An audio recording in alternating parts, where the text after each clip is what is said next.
Back at it again, and we got to talk about Mark Robinson. I believe he was the lieutenant governor previously of North Carolina, but now he's running for governor of North Carolina. And we've checked him out before. He's had some pretty fiery speeches that I absolutely loved. And man, if you live in North Carolina, you know what to do.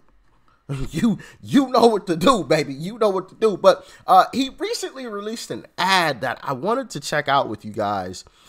It's a little bit longer of an ad, but it's pretty darn good. Like, share, comment, and hit that subscribe button if you are new. And for those of you that don't know who Mr. Mark Robinson is, check it out. Let's dive in. An AR-15 is not a military-grade weapon. Anybody that would go into combat with an AR-15 is a fool. So we need to dispel all these myths, and we need to drop all this division that we got going on here. Because the bottom line is, when that Second Amendment was written, whether the framers liked it or not, they wrote it for everybody. And I am everybody. And the law-abiding citizens of this city are everybody. And we want our rights, and we want to keep our rights. And by God, we're going to keep them, come hell or high water.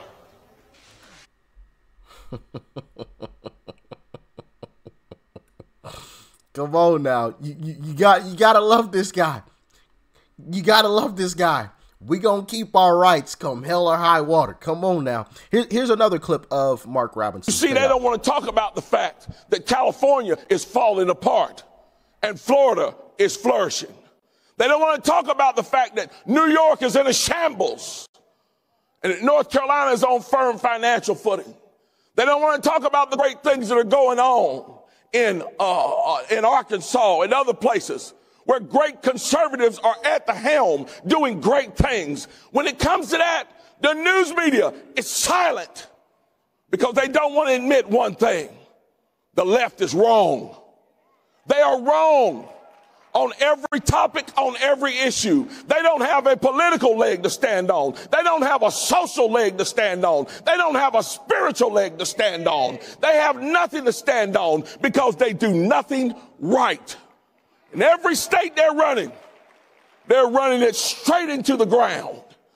It's a pesky problem for our news media. They despise that. Whenever they mention my name, they always mention my name in conjunction with social issues and how I hate everybody. According to them, I hate everybody. I hate people who walk and talk and walk upright. Or I hate people who drive cars. I don't hate anybody. Because what I'm doing is not about hate. What you're doing shouldn't be about hate either. We should be operating because of what we love. Come on now. I'm telling you guys.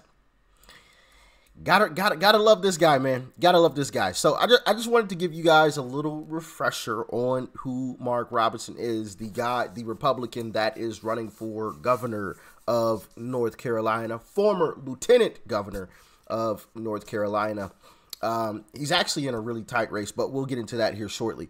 Here is the ad that he released. Check it out. There's some things in life you can't forget. For me, one of them is this tree in front of my childhood home.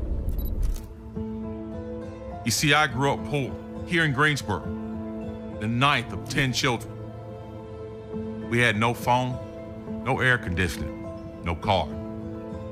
What we did have was an alcoholic father who beat my mother. Despite all that, he was still my father, someone we counted on. When I was in the 5th grade, my father died. My mother had a choice: kick her feet up and live off the government or get a job. My mom took her 5th grade education and walked across the street and got a job at a university. She cleaned up after other people's children to provide for her own. She told me to dream. She told me with faith and hard work, I could achieve anything. She was so right. History made in the Tar Heel state last night. Who exactly is Lieutenant Governor Mark Robinson? I'm the majority. Mark Robinson, do you swear? I do. I stand before you today as the first black lieutenant governor of North Carolina. Served in the military. Yeah. I've worked in furniture plants. I've been a general manager for a restaurant chain. And I own a small business with my wife. As a factory worker, I made good money. Until NAFTA hit. I lost my job not once, but twice. My wife and I have faced these tough times as we work to raise a young family with 2 wonderful children. Like so many of you, we know the gnawing feeling you get from worrying about money, how it keeps you up at night as your children sleep. I've lost my car, my home, and was forced into bankruptcy. Like you, I don't need a politician to tell me what to be worried about. It's obvious. We know the price of gas and groceries and childcare is outrageous. We know too many children can't read on a grade level, that they've been failed by an education bureaucracy that's leaving them unprepared for life once they graduate. And sadly, we know our teachers aren't respected and aren't treated or paid as the professionals that they are. We know that shuttered factories like the ones I've worked for have left scars all over the small towns of North Carolina. We also know that our police departments are struggling, that they can't fill their ranks because we are demonizing the men and women in blue. North Carolina doesn't need more slick politicians who use work boots and Carhartt jackets as props in TV ads. They're just pretending to be one of us. You see, it doesn't take an Ivy League education to understand the problems we're facing. What it takes is somebody with a backbone and a vision, who cares about serving instead of climbing the political ladder. I'm running for governor because we deserve to be represented by someone who's actually lived like us. Someone who wants to serve, not rule. I don't care about the zip code you live in, the size of your paycheck, whether you're black, white, straight, or gay. None of those things should determine your future or your child's future.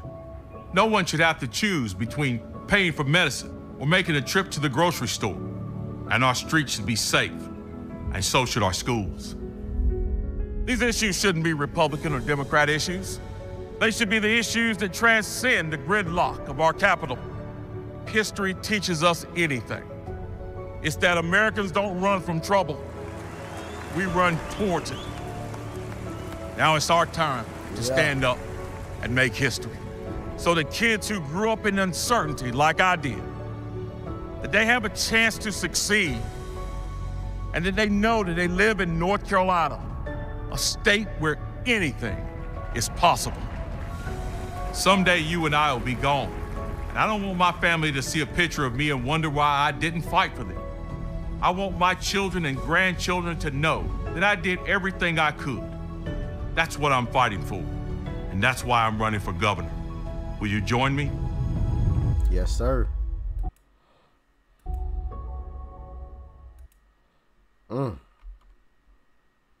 That was great, right? Man, absolutely fantastic. Fantastic. I got chills at one point. I mean, my goodness. Let me tell y'all something. North Carolina, y'all got a chance to do something special, man. Y'all have a real chance at doing something very special. Very special.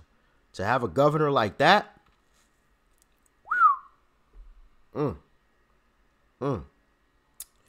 Wow.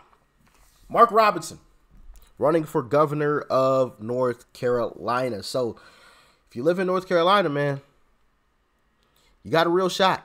Got a real shot. Now, he is kind of flip-flopping in the polls a little bit. I would say that he's leading in the polls personally. From what I had seen previously, I think one poll had him up by like 5, but then another poll had him down by like 2 or something.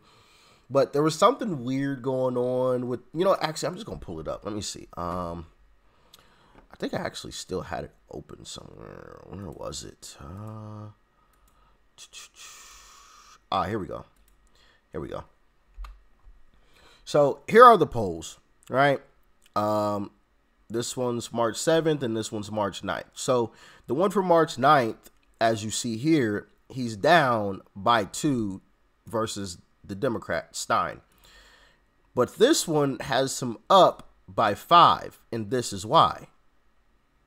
When you add in these 2 extra names, Ross and Turner, that takes away from that Democrat there, and it gives him that +5.